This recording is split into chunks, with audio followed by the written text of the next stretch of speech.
Bonjour tout le monde, merci de nous rejoindre, alors de me rejoindre, je suis tout seul aujourd'hui sur ce webinaire. L'idée du coup c'est de parler un petit peu de toutes les nouveautés qui sont sorties, qui ont été publiées sur le premier trimestre de cette année sur Roger Cloud.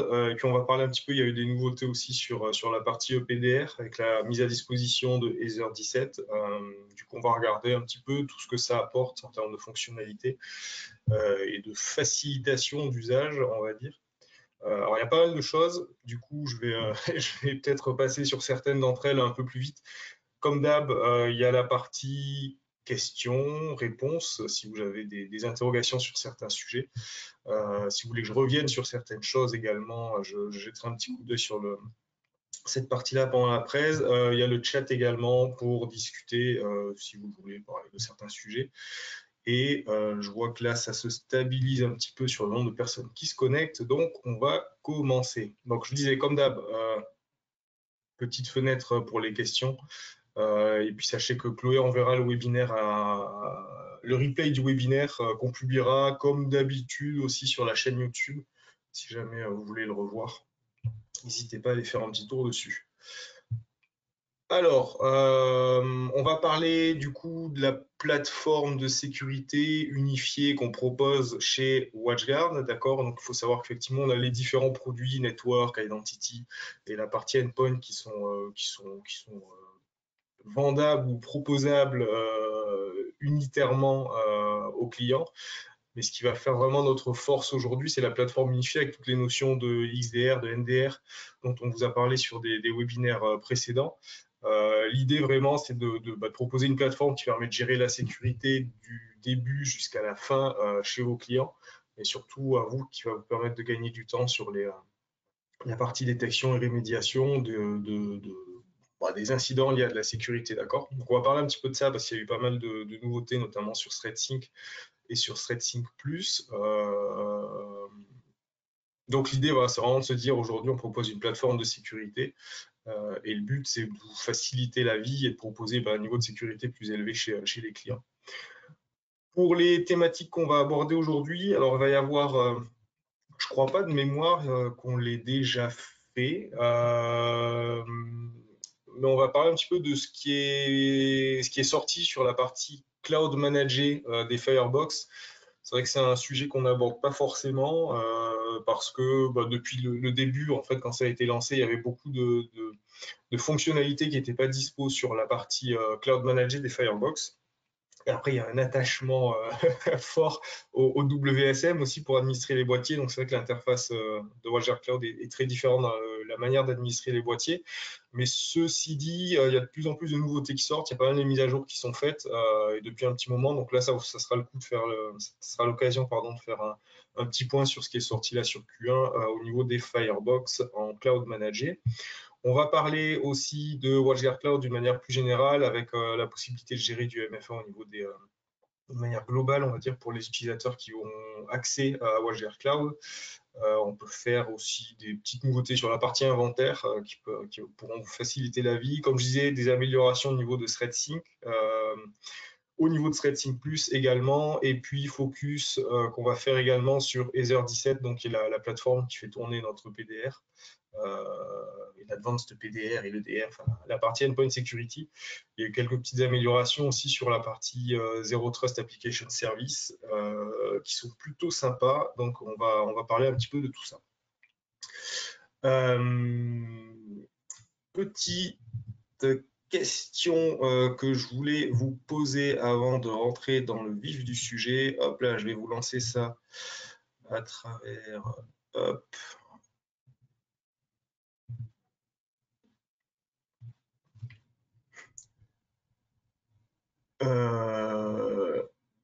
Ok.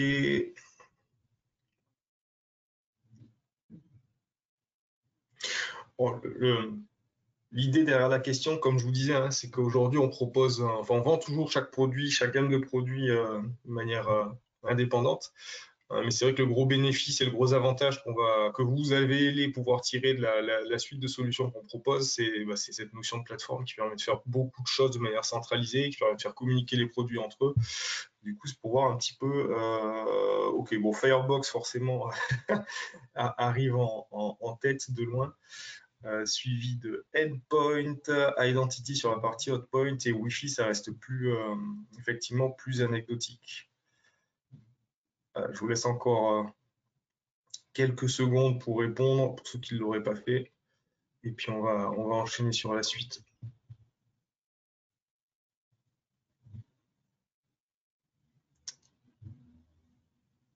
Hop, last call. Allez, on enchaîne. Merci pour les réponses. Donc, côté Firebox, il y a des petites choses qui ont été ajoutées. Alors, il y a pas mal de choses, comme je vous le disais. Tiens, je vais vous mettre dans le chat d'ailleurs, hop là, tant que j'y pense, si ça peut vous intéresser. C'est jamais la partie Cloud Manager des boîtiers. On a une URL, je vais vous la mettre dans le chat ici. Tac. Comme ça, vous pourrez aller la consulter. En fait, sur cette URL-là, on va avoir toutes les fonctionnalités qui sont disponibles sur les boîtiers, d'accord? Et on voit si elles sont supportées ou pas sur la partie Cloud Manager ou alors sur l'administration on-prem. Et du coup, comme on peut voir, il y a des features, comme je disais, qui sont rajoutées assez régulièrement sur la partie Firebox en Cloud Manager. Du coup, donc à voir. S'il y a des choses que vous utilisez et qui font que du coup la partie Cloud Manager est non envisageable pour vous, j'ai envie de dire tant pis. Par contre, si jamais vous voyez qu'il y a beaucoup de fonctionnalités au final qui sont supportées, ça peut valoir le coup de tester. D'accord? Donc, n'hésitez pas, s'il faut une licence NFR ou autre pour faire des tests avec un boîtier virtuel, pareil, contactez votre CAM et on vous donnera ça. Et donc, pour revenir sur les nouveautés qui sont sorties là sur Q1, on a la possibilité de faire de l'enforcement de Safe Search sur les moteurs de recherche, d'accord? Donc, comme d'habitude, enfin, comme sur le DNS Watch, j'ai envie de dire, hop là, pardon.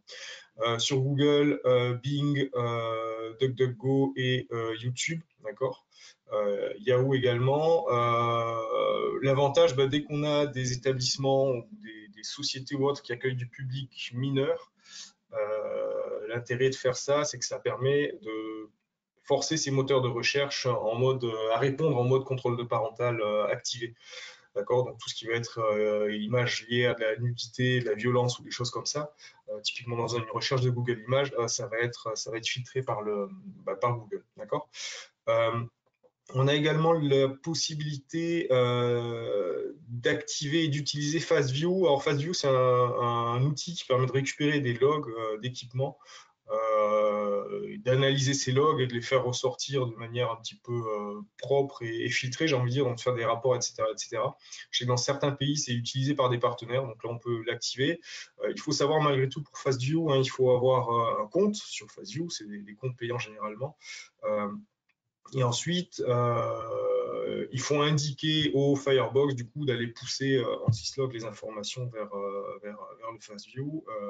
Et derrière, la solution fera du coup l'agrégation des logs et la mise en forme de tout ça. Okay. Et on peut également activer le filtrage des mots-clés dans une URL.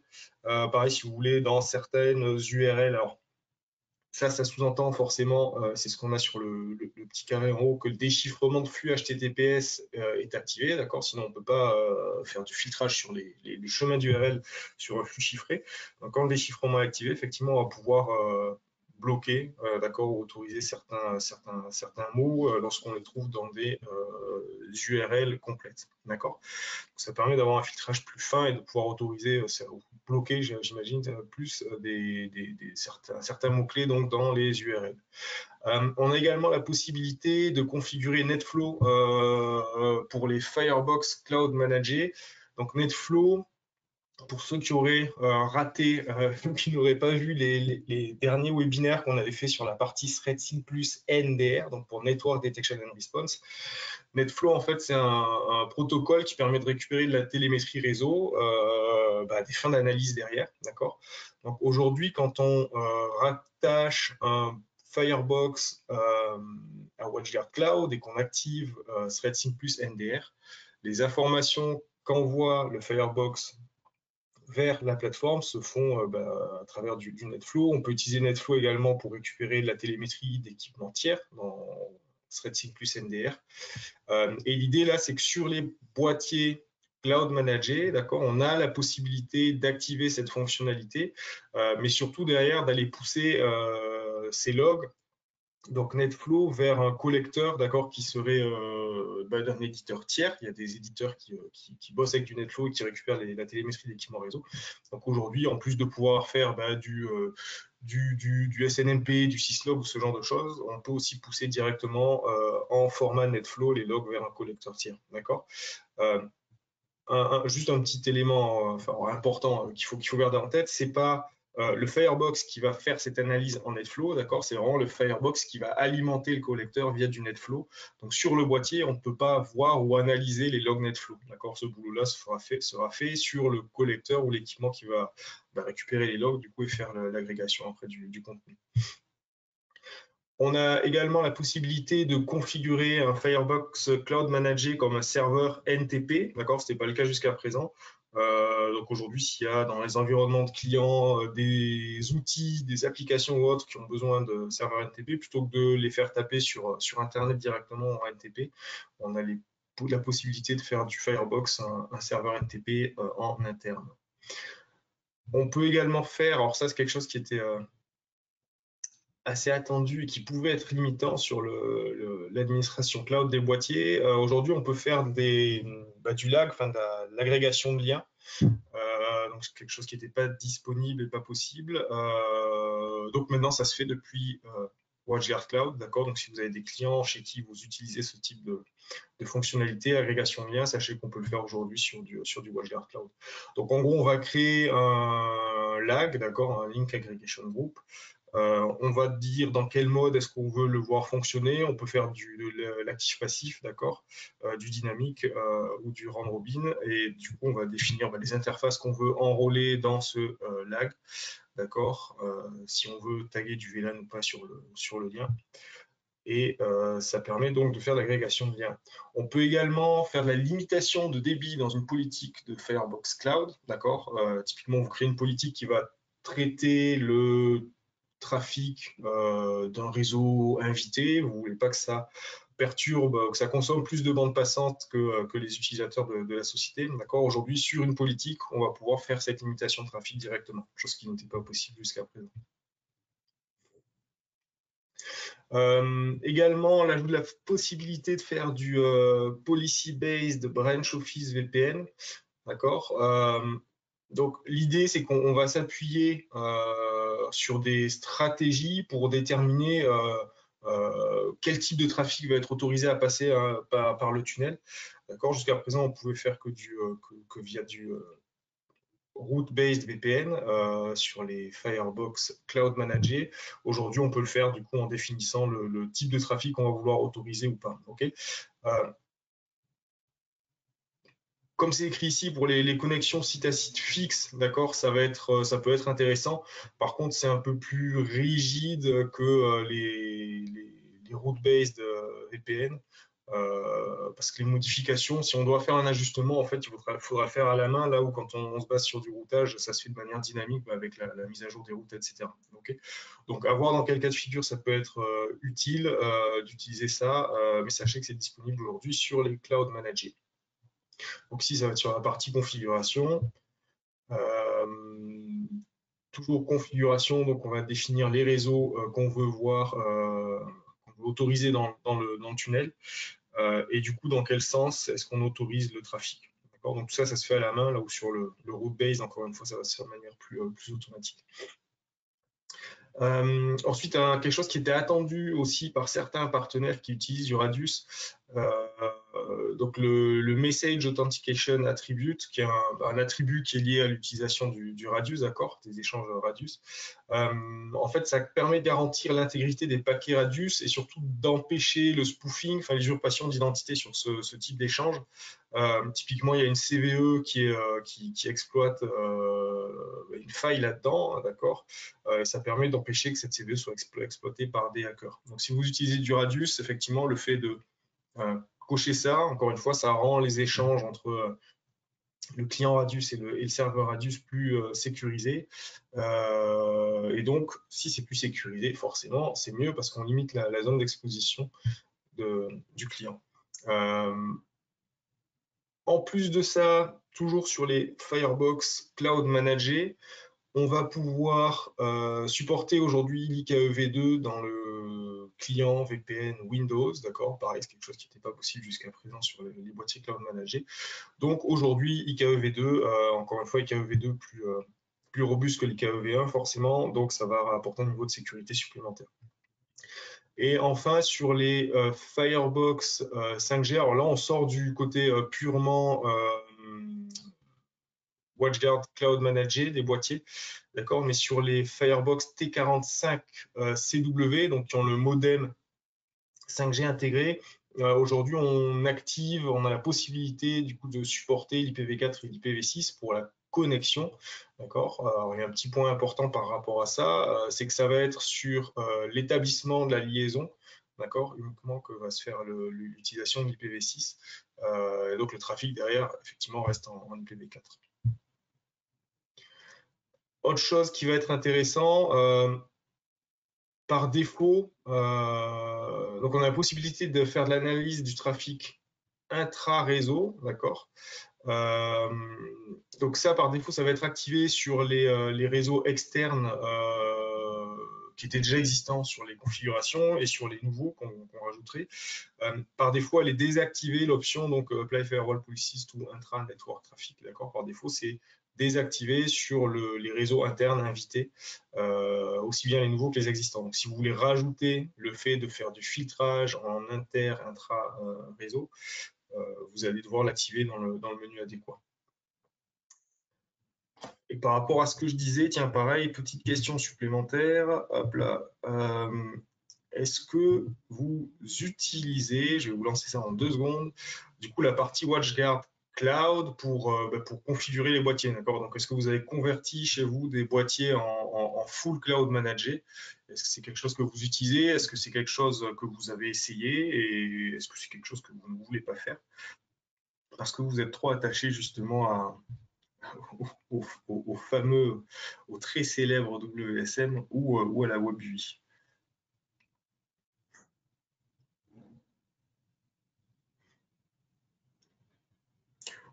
Bon, évidemment, c'est le. Ah, pour l'instant, quoique ça, c'est en train de changer, mais pour l'instant, c'est l'admin local via WSM ou WebUI qui domine largement. Ça ne me surprend pas trop, mais bon, ça permet de voir un petit peu où vous en êtes vous par rapport à ça, parce que autant quand je vais rendre visite à certains partenaires, c'est vrai que je peux avoir l'occasion de poser la question en direct, mais pour ceux que j'ai moins l'occasion de voir, voilà, ça permet d'avoir une petite visu là-dessus. Ok, donc je laisse encore 10 secondes. Donc effectivement, comme je dis, c'est l'admin local qui reste dominante. Il y a presque un tiers d'entre vous qui avez au moins essayé sur certains Firebox. Je pensais bien d'avoir la curiosité, comme je disais, hein. Après, ça évolue pas mal, donc c'est bien de jeter un œil de temps en temps ou de regarder les release notes, etc., pour voir les fonctionnalités qui sont rajoutées. Mais je pense que c'est une bonne chose au moins de l'essayer. Ok, il y a quand même. Il faudrait que je vois combien de réponses ça fait, mais ouais, il doit y avoir quelques personnes qui ont répondu que c'est pour les configurations, vous utilisiez la partie Cloud Manager. Donc, ok, très bien, très intéressant. Hop, je ferme ça et on va passer à la suite. Sur WatchGuard Cloud, alors encore une fois, là, on a fait un focus sur la partie Cloud Manager des boîtiers, comme je disais, certaines fonctionnalités qui sont dispo maintenant essentiellement sur le T45 CW pour la partie connexion 5G. Là, sur WatchGuard Cloud, alors, ça reste malgré tout lié à ce dont on vient de parler sur la partie administration des boîtiers en cloud managé, d'accord. Ici, en fait, quand on va faire la mise à jour d'un boîtier depuis WatchGuard Cloud, s'il y a des éléments de configuration qui nécessitent un certain niveau de version, donc quand on utilise des templates ou des choses comme ça, D'accord, donc ça, on va avoir un message qui demande soit de passer dans la version, d'accord, ou qui va indiquer que si on passe dans telle version, on va perdre une fonctionnalité ou autre. Donc c'est quelque chose qu'on n'avait pas avant, ça, dans le process de mise à jour. Donc c'est rajouté et c'est intéressant parce que, encore une fois, ça permet de savoir avant de vouloir pousser une fonctionnalité ou avant de faire une mise à jour, qu'est-ce qui peut se passer, quel peut être l'impact sur le boîtier. D'accord, donc maintenant, il y aura un petit pop-up qui apparaîtra. Hop là, alors c'est les mêmes images qui arrivent. Ça, très intéressant, très important aussi, c'est qu'on a la possibilité maintenant de gérer le MFA sur les comptes, donc les rôles, d'accord, les opérateurs pardon, qui vont avoir accès à WatchGuard Cloud. On a la possibilité de gérer l'activation du MFA de manière globale. Il y a quelques temps, il fallait faire ça compte par compte, et un administrateur n'avait pas forcément la possibilité de le forcer pour tous les utilisateurs. D'accord, tous les opérateurs qui sont créés. Aujourd'hui, il y a ce petit bouton donc, qui a été rajouté qui permet de faire ça. Comme on le dit, d'un point de vue sécu pur, tout ce qui est solution cloud, d'accord, se dire qu'on est protégé avec un simple login mot de passe, je fais un petit rappel, hein, mais c'est pas suffisant aujourd'hui. Donc c'est clair qu'il faut par défaut que le MFA soit activé sur absolument tous les comptes qui ont accès à une instance WatchGuard Cloud, d'accord. Et juste pour la précision ou pour clarifier la chose.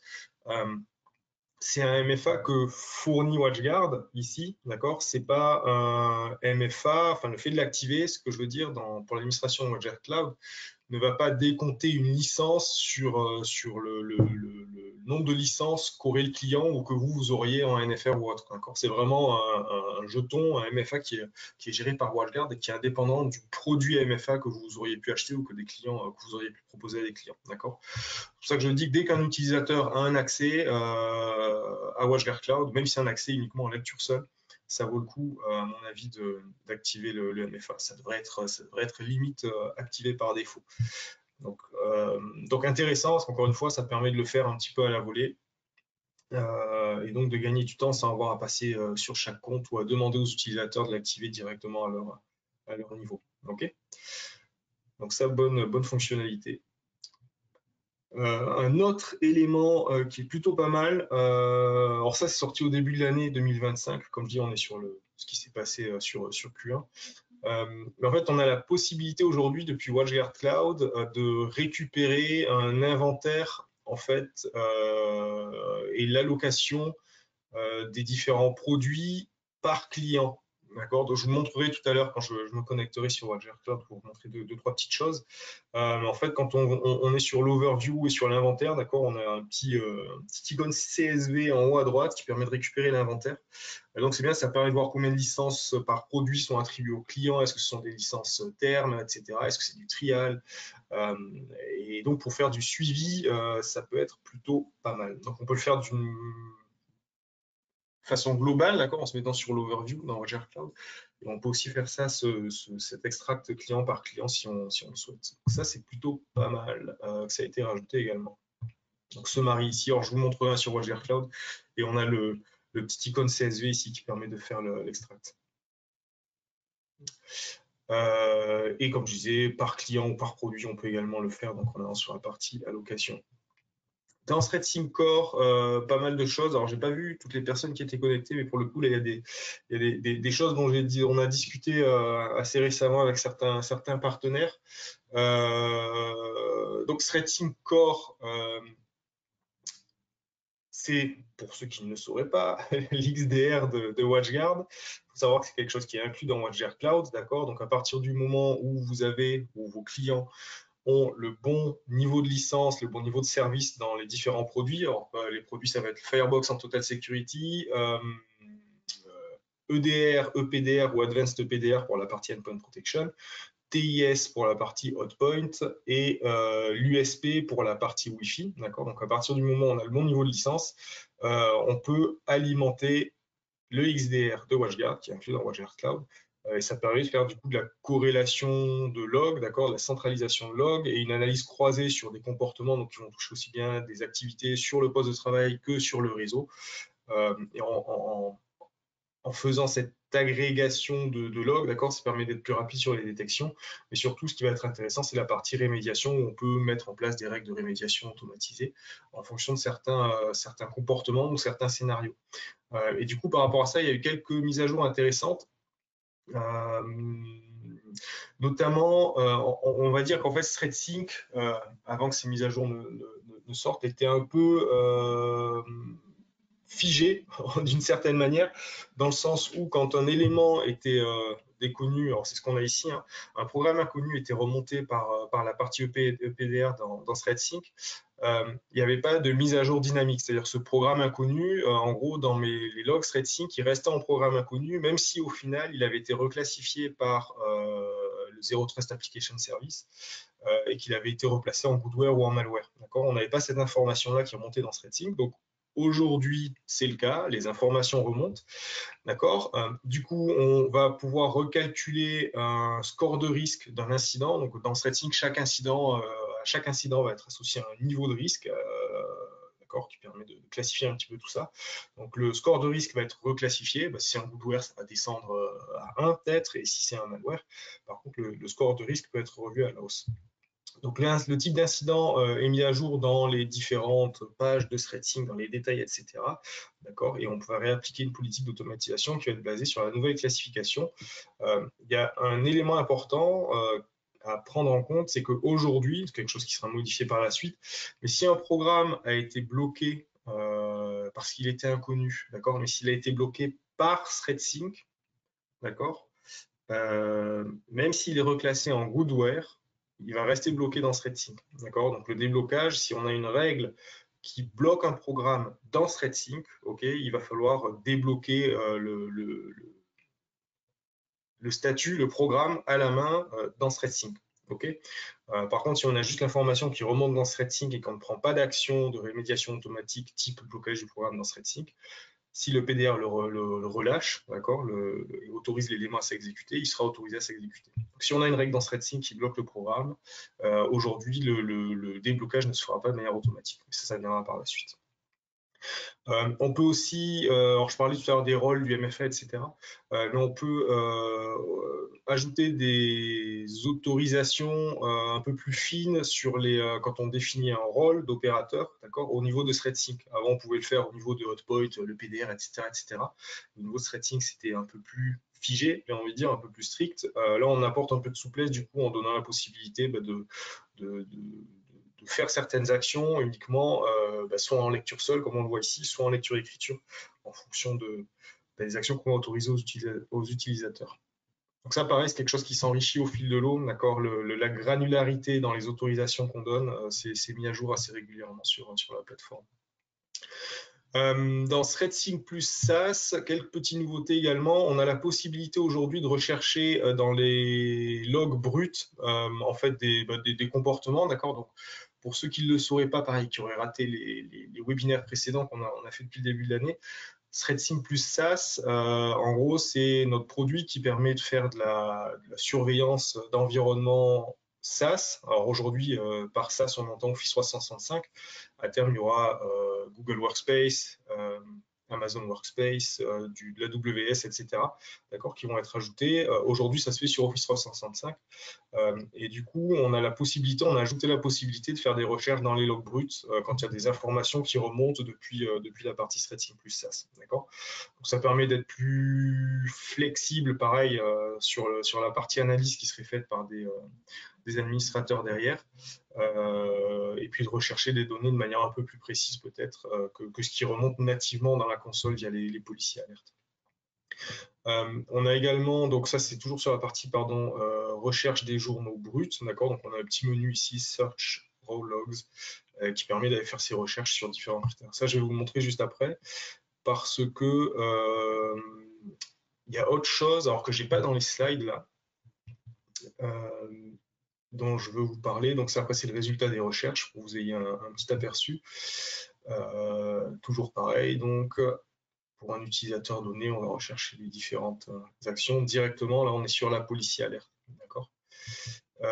Et avant de passer à ça, je vais juste vous montrer rapidement, parce qu'il y a deux petites choses que j'ai pas dans les slides là, mais qui sont relativement intéressantes aussi. Donc là, je suis sur WatchGuard Cloud. sur la plateforme de démo de ThreadSync Plus, donc où on a la partie NDR, Network Detection, et la partie SaaS qui sont activées. Ce que je vous disais là à l'instant, la partie Search Raw Logs, d'accord, ça va se faire ici. Donc je vais pouvoir faire mes recherches en fonction de différentes choses, mes noms d'utilisateurs, d'accord, la source, le pays depuis lequel il s'est connecté, etc., etc. Ce qui va être intéressant aussi, et ce qu'on avait, si je vais sur une policy alerte ici, qui va être liée à de l'Office 365. Ici, quand je vais sur une alerte, ok, je vais avoir la possibilité soit de le faire à la main ou pas, mais en fait de bloquer un utilisateur. D'accord. Jusqu'à présent, en fait, sur la partie ThreadSync Plus, aussi bien pour la partie Network Detection que pour la partie SaaS, on n'avait que de l'alerting, d'accord, donc mise en forme des logs et analyse de ce qui se passe un petit peu dans l'environnement réseau ou dans l'environnement cloud. On n'avait pas la possibilité de répondre de manière automatisée, d'accord. Aujourd'hui, on va pouvoir bloquer automatiquement un utilisateur. Donc si je clique ici, ok, ça va me ah oui, alors là il était bloqué, pardon, et du coup je vais le débloquer. Ok, et si je veux bloquer l'utilisateur, le compte de l'utilisateur, d'accord, l'accès de l'utilisateur à l'instance Office 365, je vais pouvoir le faire depuis ici. Là, on va avoir l'historique des rémédiations qui auront été appliquées sur l'utilisateur, d'accord. Donc, on peut le faire à la main, ça c'est une chose, mais ce qui va être intéressant surtout, c'est de le faire de manière automatique, du coup, dans la partie ThreadSync Plus. Et ça, on peut le faire aussi sur la partie Network Detection and Response. Alors, je vais vous montrer tout de suite. Si je prends une politique, par exemple, pour l'instant, sur Office 365, si je prends une politique qui s'appuie sur Office 365, hop là. Donc ici, ce sont mes policies alertes que je vais avoir définies. Donc, si je veux mettre mon action en place sur une détection de tentative de brute force, on a maintenant la partie rémédiation. Okay, et on peut dire si cette politique est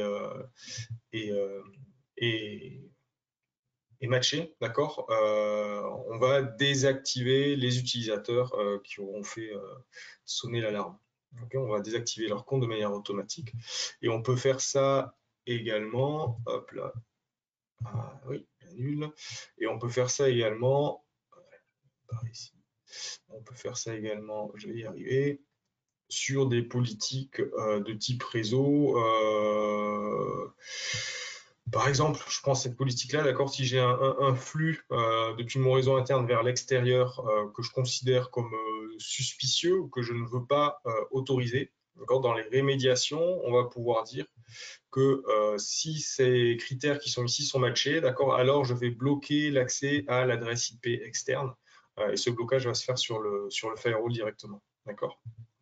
Donc il y a des possibilités de rémédiation automatique qui arrivent dans ThreadSync Plus, c'est plutôt pas mal, sachant que ce dont on avait parlé hein, sur les webinaires qu'on avait fait spécifiques à ThreadSync Plus, etc., il y aura plus de possibilités qui vont arriver une fois que, en gros, la télémétrie de ThreadSync Plus va remonter dans ThreadSync, qui est vraiment le cœur de la gestion du XDR chez WatchGuard.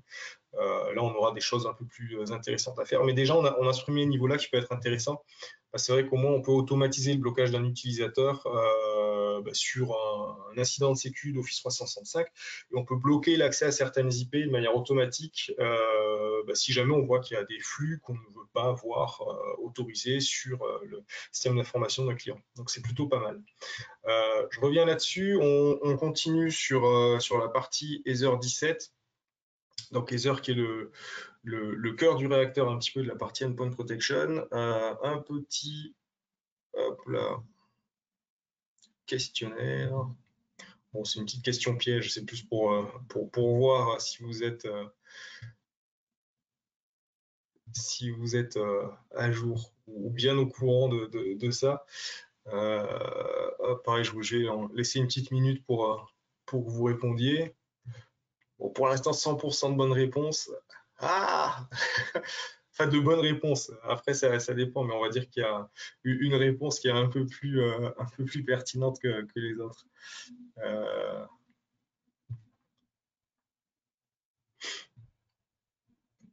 bon, il y a quand même les trois quarts d'entre vous qui ont répondu avec le bon élément. Allez, 20 secondes.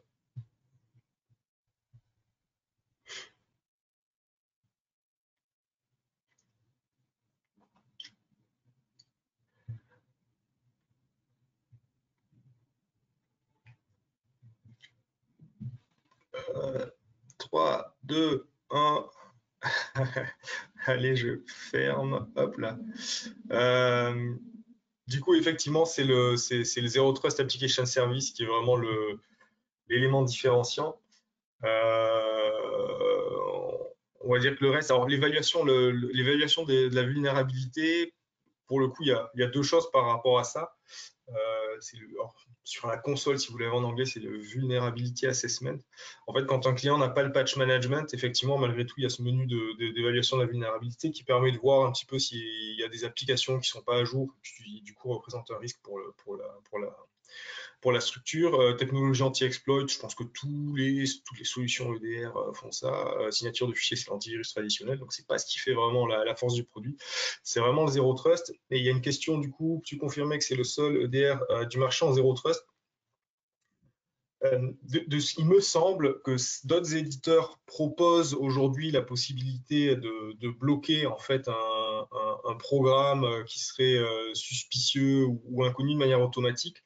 Mais en fait, chez WatchGuard, c'est tout le process, l'automatisation du process de reclassification, d'accord, qui est unique.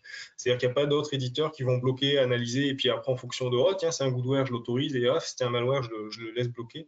De ce que j'ai cru comprendre, quand il y a un blocage, en fait, il faut que ce soit l'admin qui aille autoriser ou pas le programme. Alors, sur les solutions que je connais, je ne les connais pas toutes, évidemment. Mais du coup, c'est vrai que dans la partie traitement vraiment automatique, on est le seul à le faire. Et enfin, il y a plusieurs avantages à ça. Déjà, ça demande moins de, alors je vais dire de suivi, c'est pas forcément le bon terme, mais moins d'action en fait de l'administrateur, d'accord? Parce que le suivi des alertes, effectivement, de toute façon, il faut en tant que prestataire de service que vous le fassiez, mais on laisse pas euh, le doute à quelqu'un qui fait, enfin qui n'est pas expert dans ce domaine-là, de dire bon, c'est suspicieux, le DR me dit qu'il y a 80% de chances que ce soit un malware, mais le client en a vraiment besoin, donc je fais quoi? Je l'autorise, je le bloque. C'est vraiment traité de manière automatique et c'est ce qui fait vraiment la force du produit. Ça enlève on parle beaucoup de charge mentale dans plein de trucs, donc ça enlève quand même une certaine charge, le fait que ce soit traité de manière automatique. Et il y a eu pas mal de nouveautés justement là-dessus. Et on va en parler tout de suite. Donc, je vais peut-être passer là, parce que je vois que le temps est en train de courir. Non, ça va, on est bon.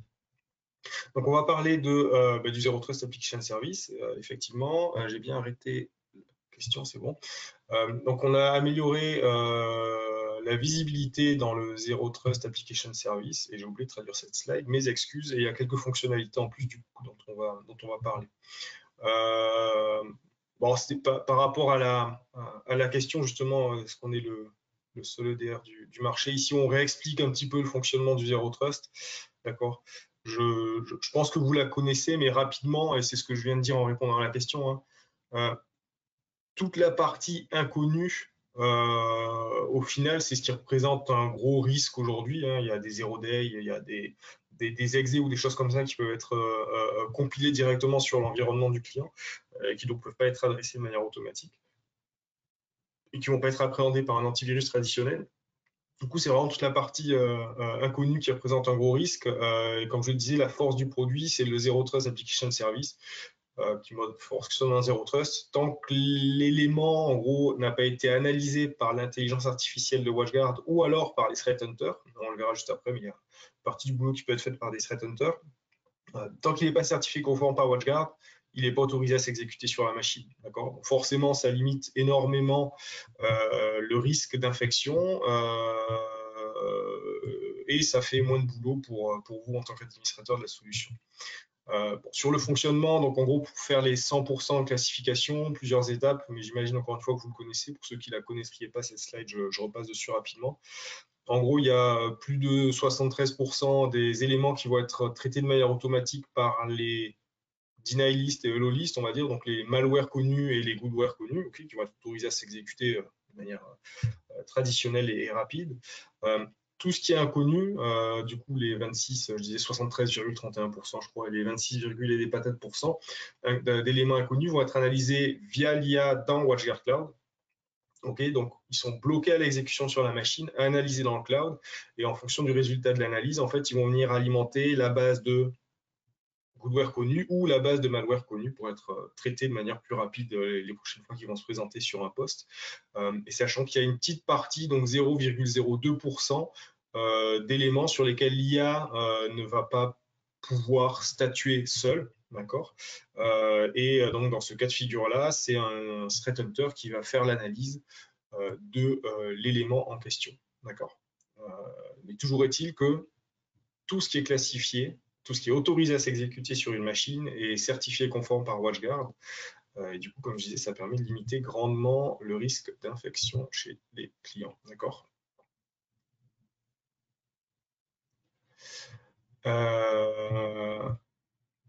Hop là. Ah, il y a un petit sondage, j'ai oublié de le rajouter dans le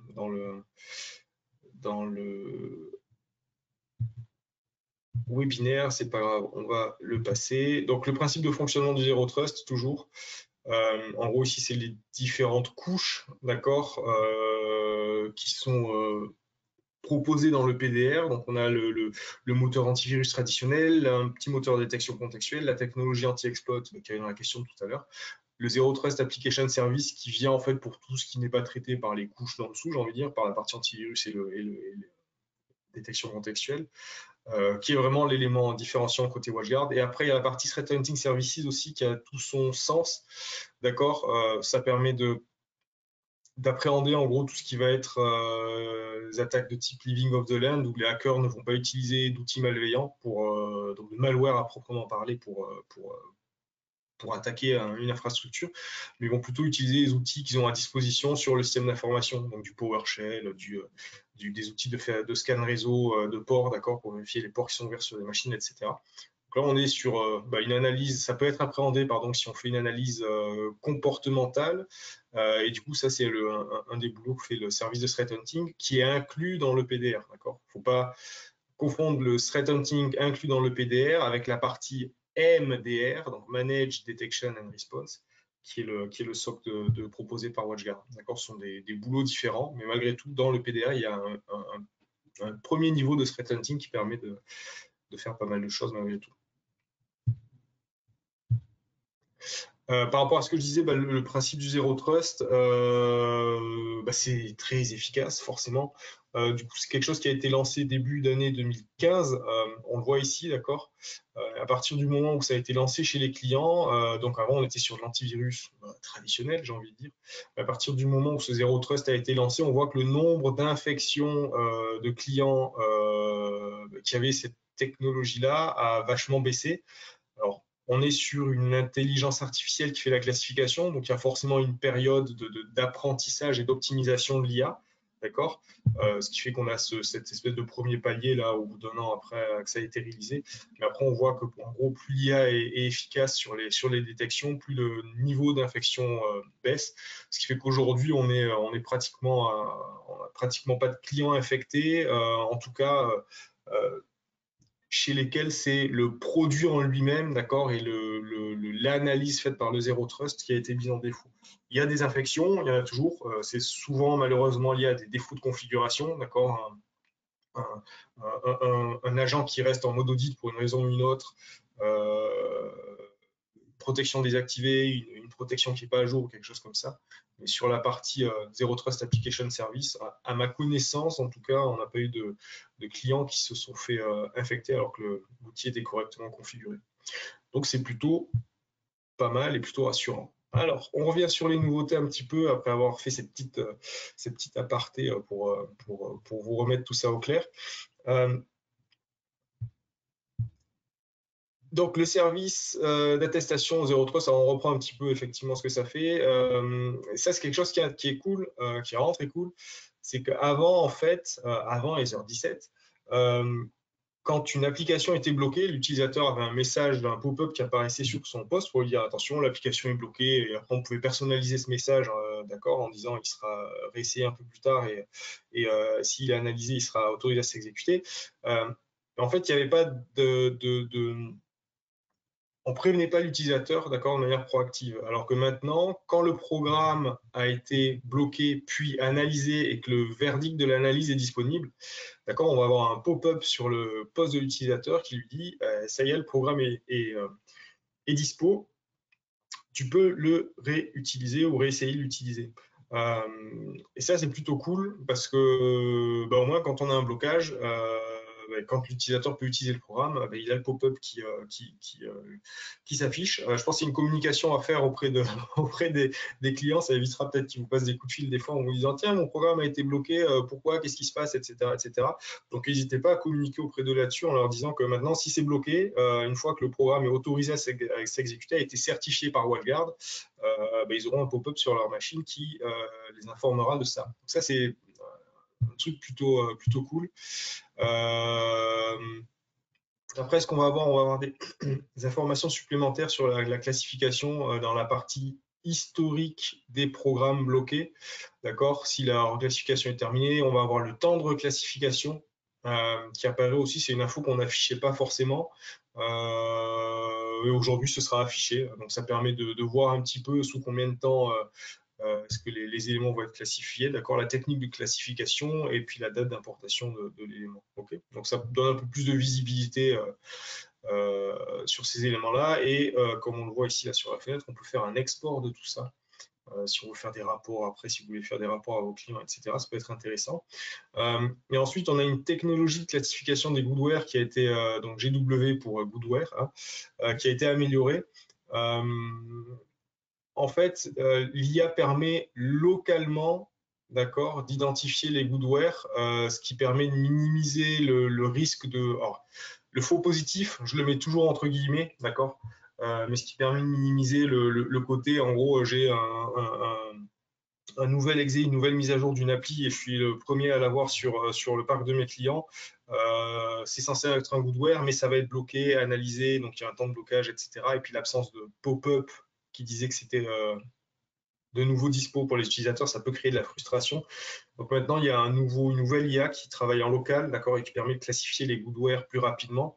Et ça permet de baisser, donc c'est des probas, hein, mais on a une estimation de réduction du faux positif, encore une fois, je le prends avec de grosses guillemets, de 30% sur des éléments qu'on sait qui sont des goodware. D'accord. Donc ça, c'est pas mal, ça permet d'améliorer un petit peu l'expérience utilisateur.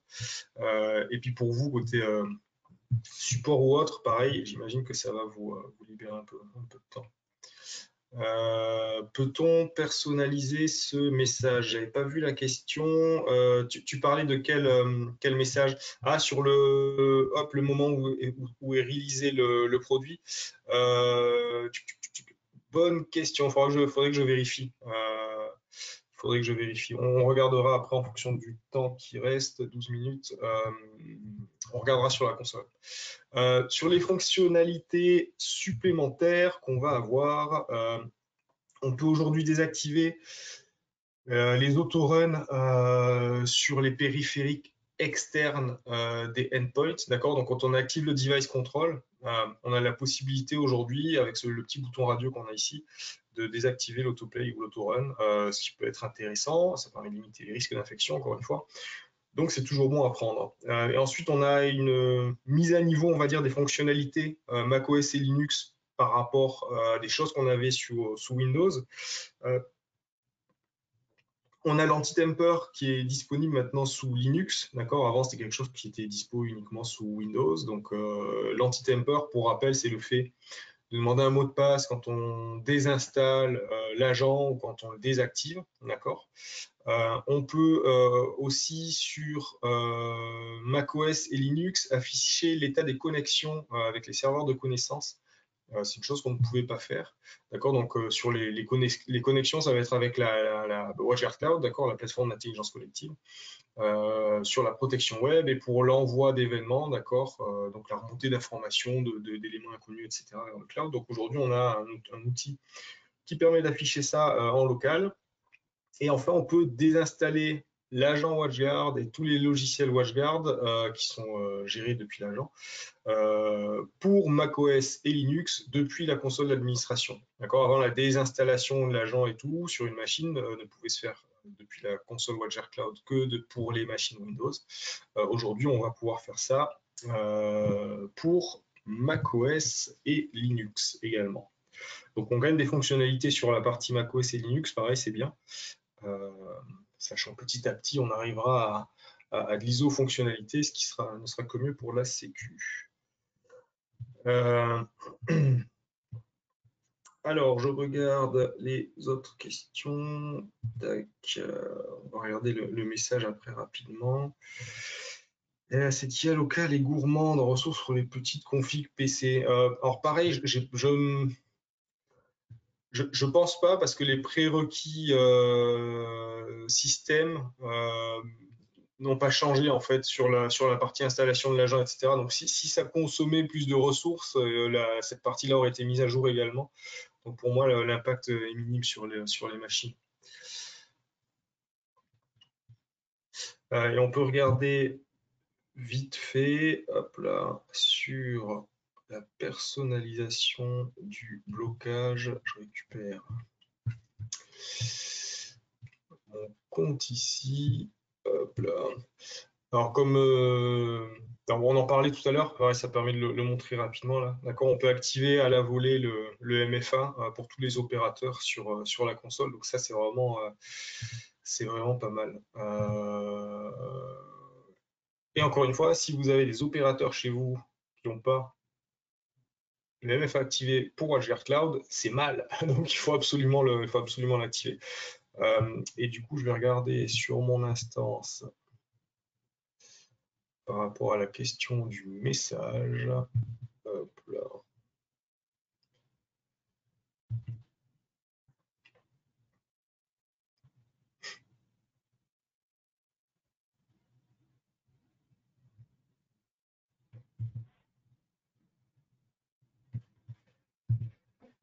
Alors, report blocking.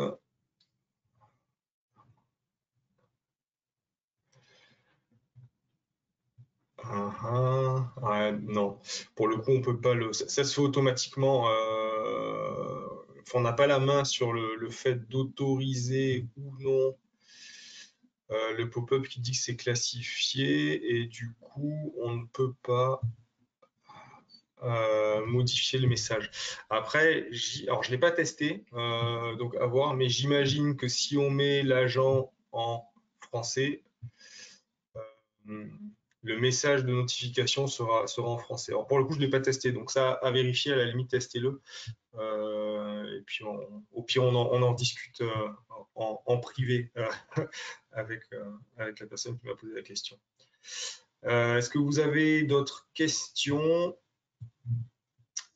J'ai pas l'impression pour l'instant. Bon, bah écoutez, du coup, je pense qu'on va couper. Si vous avez des questions après qui vous viennent par la suite, comme d'hab, n'hésitez pas, je vous mets dans le chat, hop, je la remets.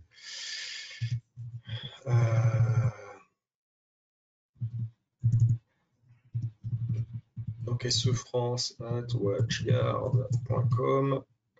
Comme ça touche. À bientôt, Yvan.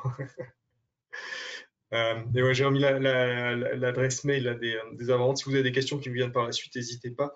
Et puis voilà, pareil, si vous voulez discuter administration boîtier dans WatchGuard Cloud et tout, le tester, et que vous avez besoin de NFR ou autre, pareil, n'hésitez pas ou demandez à votre cam.